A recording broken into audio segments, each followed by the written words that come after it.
what was the next stage in your growth? You know, you graduate high school, I assume, and you go off to college. So what happened there?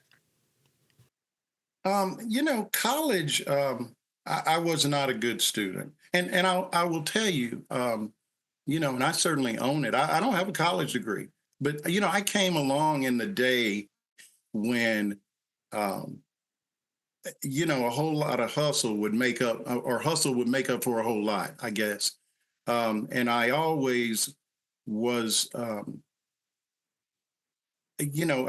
guess I always had sort of a little bit of hustle in me, you know. But college was interesting because I graduated from high school in 1976. And so, again, I went to the University of Arkansas. It was directly a result of affirmative action in that, um, a black guy from the university came to my high school, recruited me and, dozens of other black kids. And I went up for a weekend. They treated me like I was an athlete, took me around, showed me, all the different organizations. I didn't know what a fraternity was until then, that sort of thing. But the missing part of the puzzle was, just I didn't have any direction. It was just sort of like a thing, the next thing to do. My high school counselor, who's a black guy, was telling me I needed to major in like agriculture, like I'm going to be a farmer. Yeah, that's just the mindset. It wasn't. And so I ended up on Wall Street totally by happenstance. It was nothing to do. As a matter of fact, um, which is kind of weird, you would think that I might have been good at math. I don't think I ever passed college algebra. But when it was around the frame of dollars and cents, something clicked. And yeah, I mean, but college, I joined a fraternity, A Phi A, right? But there was a lot more I could have gotten out of it. I didn't, and look, I'm not blaming anybody. It was on me, certainly. But I think the idea, as a matter of fact, if my memory is correct, I think that year, the fall of 1976, there were more new black students than the university had ever had. In the dorm that I was in, I mean, I'll put it this way. I'm still in touch with a lot of these people. I had, friendships that were developed because we were all we had, right? You couldn't really go out into we're talking about Northwest Arkansas, man. And you get outside of the main cities there and it can get scary real quick today. So we're talking about you just knew better than to really venture too far away from campus. You go to the mall, go to the store, the stores, restaurant, Pizza Hut, something like that. But you didn't get too far away. I would hear white kids going to Beaver Lake and doing no. You may not ever be seen again, right?